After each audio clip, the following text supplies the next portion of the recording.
bonsoir. Oui. Jean-Gilles. Ok. Oui, merci. Tapé Boubera. Allô? Oui, il y a des bruits autour de Tapé, il y a des cliquements. Si c'est les réglés, ce sont les conditions du duplex. Nous allons avancer avec notre entretien de ce soir. Nous allons parler de l'école de la pensée révolutionnaire panafricaine d'Haïti. Donc, avant toute chose, pourquoi organiser cette activité dans laquelle Tapé Boubera intervient? Je pense que le frère Jean-Gilles serait mieux placé et mieux indiqué pour répondre à la question pourquoi est-ce que j'ai été invité pour animer pour participer. Donc moi je ne saurais le dire.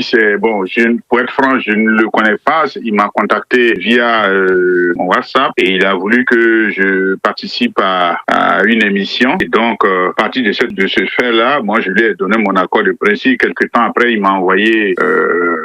Il m'a demandé des informations, je lui ai envoyé, et puis il a fait le flyer avec la thématique pour laquelle je me suis préparé. Et est-ce que Jean-Gilles est avec nous? Non, malheureusement, j'essaye de le joindre, je l'ai ajouté, il a été le premier à contacter. Il doit nous écouter parce qu'il avait répondu qu'il nous était, il a fait signe. Oui, donc ce que je peux faire également, c'est donc que le frère Tapé reste en ligne. Je vais couper l'appel, reprendre l'appel avec Jean-Gilles en premier. Ah, tiens, il est là. Jean-Gilles Atonara est là. Bonjour. Bonjour. Comment ça va à Port-au-Prince? Ça va. Et vous? Oui, ça va. Ça se passe bien en Belgique, à Bruxelles. Il pleuvine un peu, mais ça va. On tient le... Donc, nous sommes ici... Oui, mais quand même. Quand même. Mais à Port-au-Prince, moi, je suis dans un département qui se nomme l'Artibonite. Et là, Port-au-Prince, c'est la capitale du pays. Tout à fait. La capitale, mais vous savez comment ça passe. Il y a beaucoup de problèmes en Haïti actuellement. On en a traité, on traite régulièrement dans notre rédaction. Oui, il y a beaucoup de problèmes ici. Bon, quand même, on avance. Il y aura une solution un jour. Oui, franchement, c'est ça. Donc, nous sommes ici pour aborder le colloque les legs de la révolution haïtienne au mouvement d'émancipation noire. Donc, vous organisez cette activité. Votre hôte sera Tapé Boubera. Pourquoi avoir organisé cette activité? Donc, nous avons pris l'initiative depuis l'année dernière et via la montée de l'insécurité en Haïti. Et nous avons jugé bon d'organiser ce genre d'activité parce que nous nous souvenons au temps de l'occupation américaine, les Haïtiens n'avaient pas d'âme pour se battre contre les Américains. Et pour ce faire, il y a des intellectuels qui se tournent sur le terrain intellectuel pour pouvoir conscientiser le peuple haïtien afin de se révolter. Et c'est dans cette perspective que nous avons pris l'initiative de mettre sur pied cette activité. C'est ça. D'accord. Et qu'est-ce que l'école de la pensée révolutionnaire panafricaine d'Haïti? Est-ce qu'elle existe ou elle va être créée? Oui, cette école est déjà créée. Et nous avons créé cette école. Et dans cette logique même, et nous avons pour mission de faire passer dans cette école et la tendance afrocentrique. La tendance afrocentrique, l'afrocentricité, qui est un courant en sciences humaines et sociales, qui a été né aux États-Unis, et pour conscientiser les Noirs et penser par eux-mêmes. Et nous, les Haïtiens, nous avons pris l'initiative de mettre sur pied cette école pour pouvoir faire cette même activité. Nous avons jugé bon de désoccidentaliser l'esprit du peuple haïtien. Donc l'école est là et l'école est bien et bel et bien existe. Et est-ce que rapidement vous pouvez nous expliquer les bases philosophiques et historiques quand on parle de pensée révolutionnaire panafricaine, de quoi parle-t-on concrètement? Et la pensée révolutionnaire panafricaine, pourquoi on parle de pensée révolutionnaire panafricaine? Et la pensée est révolutionnaire parce que n'oubliez pas, nous les Haïtiens, nous avons une historicité d'une littérature engagée. Et c'est pourquoi on dit la littérature haïtienne est une littérature engagée. parce que les écrivains haïtiens à l'aube de l'indépendance et se sont engagés dans la lutte contre la néocolonisation par la pensée, le premier écrivain Anténor Firmin, Baron Devas, tout ça, mais nous avons perdu cette initiative. Donc reprendre cette initiative, c'est une sorte de révolution de pensée. Et c'est pourquoi on parle des pensées révolutionnaires panafricaines. Et ensuite, nous, en Haïti, nous voulons faire liaison avec notre pensée révolutionnaire, avec tous les combattants africains dans la diaspora un peu partout, Guadeloupe, Martinique, États-Unis, qui se battent dans le même sens. Et c'est pourquoi on parle comme ça. Ah oui, c'est ça. Et en quoi l'expérience d'Haïti est-elle centrale dans l'histoire du panafricanisme? Et je suis tenté de demander, est-ce que vous vous inscrivez dans la démarche des combattants de la bataille de Vertières? Donc, oui, et je peux vous dire sincèrement, nous nous inscrivons dans la même démarche, et la démarche de nos pères Savoie, Jean-Jacques Dessalines, Henri-Christophe, Alexandre Pétion, et parce que nos aïeux, après l'indépendance, Dessalines avait dit, et tous les Noirs qui viennent en Haïti sont libres. Et ensuite, Dessalines avait demandé au président américain de l'époque d'acheter tous les esclaves noirs qui se trouvent aux États-Unis pour les rendre libres.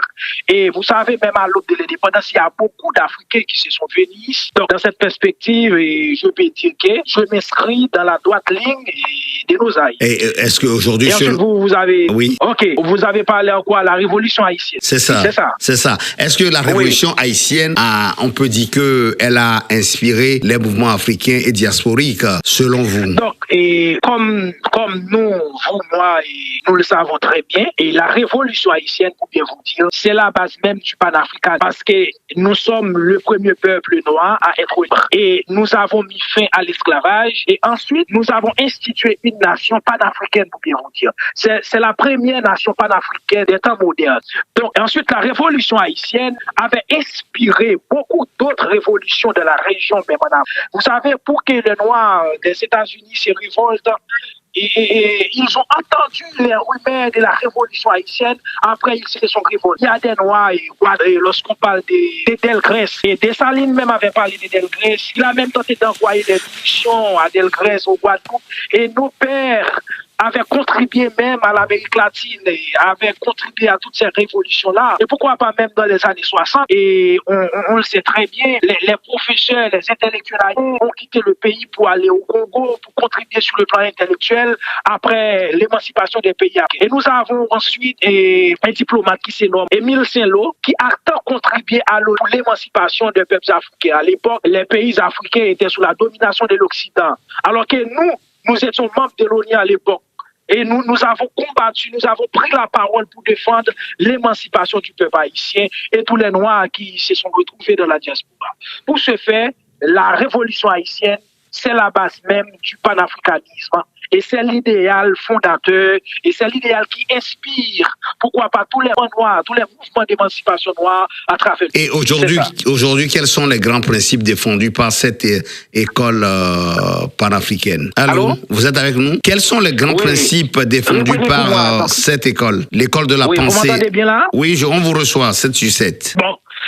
Nous avons rédigé un manifeste où nous avons établi les grands principes et les principes, et nous avons dit que nous avons continué avec la même perspective de nos intellectuels d'avant. Cela veut dire, nous allons nous inscrire dans la droite ligne avec la pensée d'Anténor Firmin, la pensée de Jean Prasmas, la pensée de Jacques Roumain, et ensuite nous avons intégré au fil de cette pensée la pensée éthiopienne. Après la pensée éthiopienne, et ce sont des principes philosophiques après la pensée éthiopienne, et nous avons pris la pensée afrocentrique. Nous avons combiné tout ça pour donner la pensée révolutionnaire panafricaine pour se battre contre la domination intellectuelle de l'Occident sur le monde noir. D'accord. Et est-ce que selon vous, le mouvement sera académique ou militant ou les deux? Donc actuellement, le mouvement n'est pas encore académique, mais nous avons vissé les volets académiques parce que vous vous souvenez très bien l'époque dans laquelle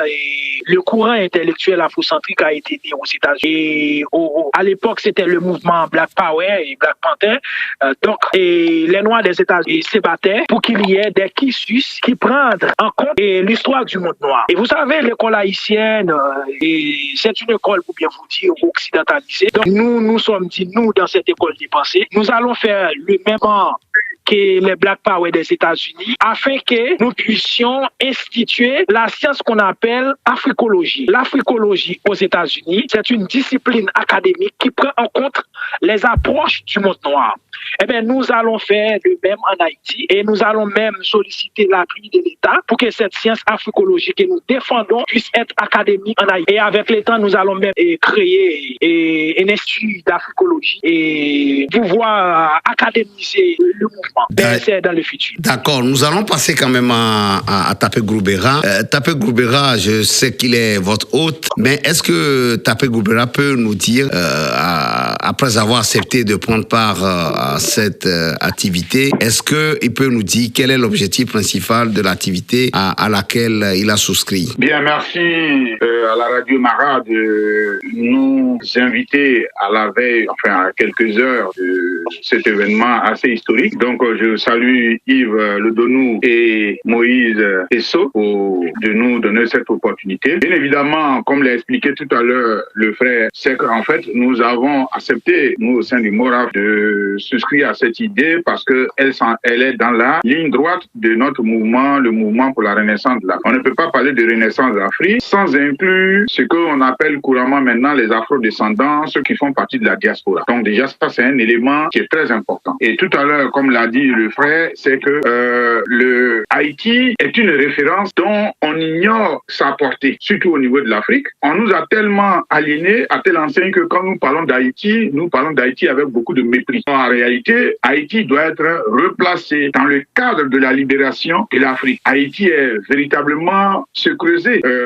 dans lequel beaucoup de dirigeants africains ont puisé. Quand on parle de Firmin Antenor, ce n'est pas n'importe qui, parce qu'il est celui qui a permis de mettre en nu ce racisme qui était institutionnalisé. Donc, c'est pas n'importe qui. Nous avons eu beaucoup de personnes qui ne sont pas connues, qui ne sont pas comprises dans, je vais dire, sur la partie ferme, surtout le continent mer, à savoir l'Afrique. Et puis, nous avons, comme je l'ai dit, au risque de me répéter, un certain nombre de préjugés vis-à-vis d'Haïti.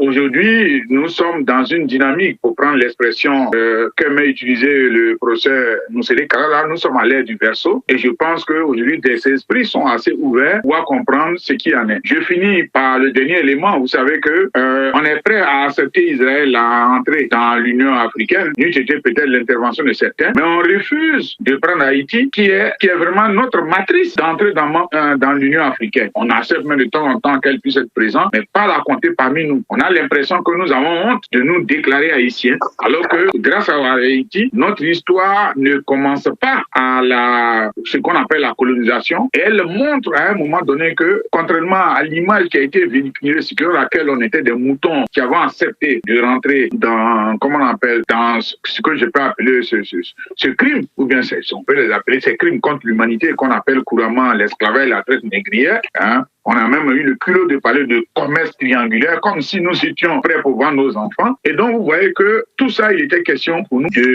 d'en reparler. Et je pense que ce que nous allons faire aussi à travers cet exposé, sans toutefois être des gens qui sont dans une perspective défensive. Nous sommes dans une perspective offensive. Et quel est votre public cible?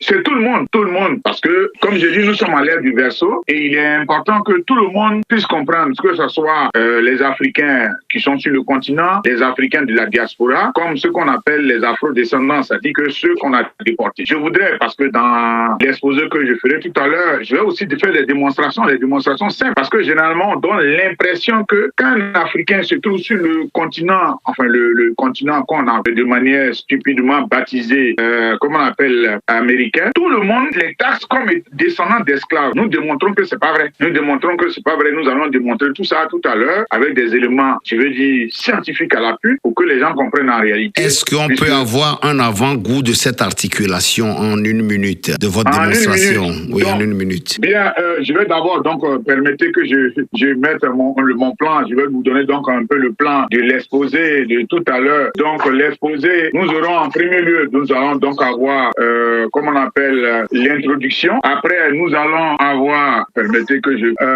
nous allons avoir, je le mets devant moi comme ça pour que, donc dans l'exposé, comme voilà, donc je prends rapidement le plan. Donc, il y a une mise au point sur 2 points essentiels. Le premier point, ce sera contexte historique et esclavage. Deuxième point, c'est le bois caïman, spiritualité et insurrection. Troisième point, ce sera la révolution haïtienne. Quatrième point, ce sera l'impact sur l'esclavage. Cinquième point, ce sera les répercussions internationales. Sixième point, l'héritage. En septième point, nous avons legs et mouvements panafricains. Et en huitième point, Haïti, le symbole en danger. Et nous allons faire donc la conclusion. Voilà un peu ce que nous allons présenter tout à l'heure. D'accord. Est-ce que, à part Tapé Groubera, Gilles, Jean-Gilles, est-ce qu'il y a d'autres intervenants? Non, il n'y aura pas d'autres intervenants. Donc, il est le seul et unique. Oui. D'accord. Oui, le seul, parce que nous avons organisé l'activité dans un contexte de crise. Oui.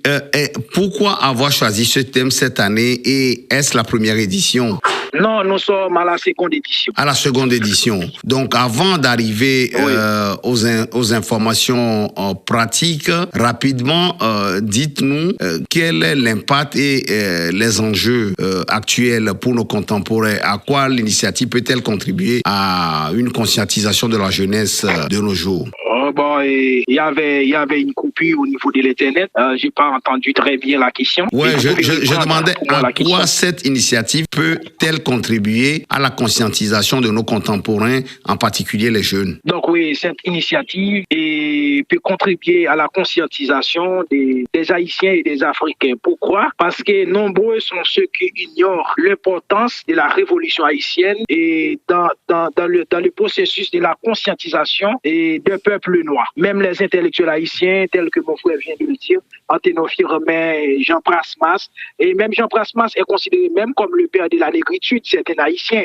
Mais je pense que les Noirs un peu partout ont oublié tout cela et nous avons tenu à rappeler tout cela et je pense que ces éléments-là peuvent contribuer à la conscientisation et de nos jeunes à travers le monde. Oui, je reviens vers Tapé Groubera. Pensez-vous que le panafricanisme est en train de renaître dans les Caraïbes et en Afrique? En fait, je vais vous surprendre parce que j'ai un projet d'écriture du livre qui va partir. Donc, le titre que je regarde, c'est que pour moi, le panafricanisme, il a été pour moi d'abord action avant d'être ce que je veux dire de mots. Donc, le panafricanisme, il a été action. Hein. Donc, tout à l'heure, c'est pour cela je parlerai par exemple de Quilombo de Palmarès, dont on ignore beaucoup dessus. Et en fait, après, je vais embrayer sur la Haïti, parce que ces deux-là sont des éléments, je vais dire factuels pour nous, qui peuvent déjà parler du fait que quand on dit que le panafricanisme est né effectivement dehors de l'Afrique, et ce n'est pas faux. Voilà donc des différents éléments, parce que vous avez des populations arrachées à leur terre des différents horizons qui sont retrouvées, qui vont créer la République de Palmarès. En un premier temps, nous sommes aux alentours du XVIIe siècle, et puis pratiquement on est aux alentours du 19e siècle. Et 2 siècles après, cette révolution va s'achever avec celle d'Haïti. Vous voyez que quand on parle souvent du panafricanisme, on met de côté, j'ai l'impression qu'on a, je ne sais pas si on a honte ou quoi que ce soit, mais on met de côté ces deux révolutions pour moi qui sont très essentielles. Et donc, j'en parlerai tout à l'heure. Et donc, pour moi, le panafricanisme naît, c'est vrai, à l'extérieur. Pour moi, c'est pas le nom, la dénomination qui a été faite en 1900, puisque on sait qu'il y a pas longtemps, on a parlé du premier panafricain, on a donné, mais de manière concrète, nous avons donc des éléments factuels qui nous permettent de dire que le panafricanisme n'est pas un vain mot, c'est une réalité. Et le panafricanisme a été d'abord, je vais dire, pratique avant qu'on lui donne une dénomination. Vous voyez, c'est très très important de le savoir, parce que je ne dis pas que ceux qui ont théorisé là-dessus n'ont pas, ont oublié, je ne sais pas, puisque je n'ai pas eu la possibilité, certes à travers quelques lectures comme le livre du frère Hamza, tout ça, etc., que j'ai essayé de voir. Mais pour moi, on ne doit pas dire que là, le panafricanisme a commencé en 1900, lorsqu'on a seulement donné ce nom-là, mais qu'il y a depuis longtemps, nos parents qui ont été arrachés à la terre de leurs ancêtres, par ce crime inique, insupportable. Et donc, ils ne sont pas allés comme des moutons. Ils n'ont pas accepté qu'on les amène. Il y a d'autres qui ont accepté de faire le sacrifice ultime pour ne pas arriver là. Il y a des mamans qui ont accepté de mourir, de prendre leur enfant parce que ce qui s'est passé était inacceptable. Elles ont accepté de se suicider pour l'honneur et la dignité de l'humanité. Mais donc tout cela, on ne tient pas compte de ça. Et donc vraiment, c'est pour cela, pour moi, parler de, comment on appelle, du panafricanisme, on doit revenir à des fonds pour dire que déjà, des gens qui ne se connaissaient pas, qui ont été déportés sans savoir comment ce qui se passe, ont réussi par la magie de leur énergie et de leur cerveau à se mettre ensemble et à créer ce qui en est, ce qu'on a connu aujourd'hui comme, et qui a été donc la finale a été vraiment la révolution haïtienne. Et aujourd'hui, nous sommes là en ne disant rien, en laissant, c'est cela, la dernière partie, comme je dis, le modèle en danger. À tout à l'heure, c'est ça. Mon frère Jean, oui, il va parler. Donc, oui, je pense que le temps imparti nous talonne et que vous-même, vous devez entrer tout à l'heure en scène. Rapidement, pour les informations pratiques, pour les auditeurs et auditrices qui sont intéressés, qu'est-ce qu'il faut faire pour se connecter, pour suivre, participer à cette activité, et en même temps un dernier mot pour nos auditeurs. Jean-Gilles. Oui.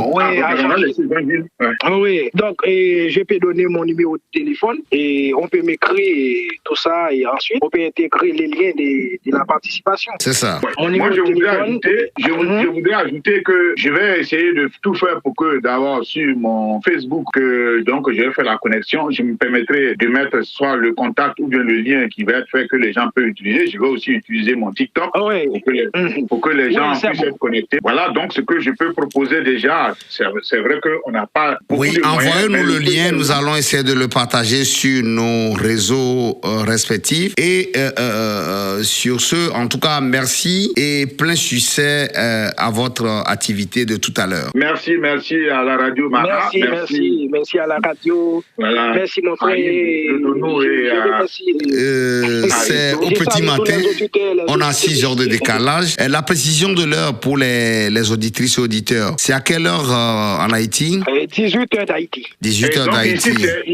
C'est-à-dire à 22h GMT. Pour que les gens comprennent, c'est ça, 22h GMT. 22h. C'est mieux de dire 22, c'est à 22h GMT. Donc ici à Bruxelles, en Belgique, ça sera à minuit. En France aussi, à Paris, minuit. Et je pense en Côte d'Ivoire, si on est même sur le fuseau de la Côte d'Ivoire, tous ces pays qui sont là, ça sera 22h. Donc nous disons à ceux qui nous regardent maintenant et qui sont dans cette zone, donc à partir de 22h GMT, soyez sur le Facebook qui est là et sur mon TikTok aussi qui est tapé Groubera Moraf Afrique. Nous allons donc essayer de voir, de pouvoir communiquer avec vous et vous donner les informations de notre exposé. En tout cas, merci Jean-Gilles, merci Tapé Groubera, plein succès, et nous remettons sans transition l'antenne à la régie, peut-être qui nous a préparé quelque chose.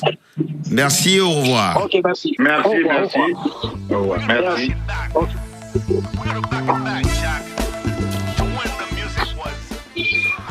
Merci beaucoup à nos invités. Donc Jean-Gilles et Tapé Groubera. Rendez-vous tout à l'heure à minuit heure d'ici sur le Facebook de Tapé Groubera. @gmx.com. Donc, pardon. Tapé Groubera @gmx.com. Voilà, gmx.com. Ça va, en tout cas, c'est le Facebook. Maintenant, le TikTok, c'est Moraf Afrique en un mot, @gmail.com.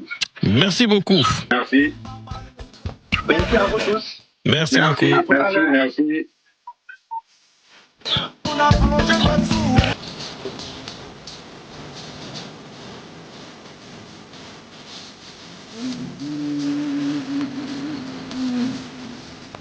Por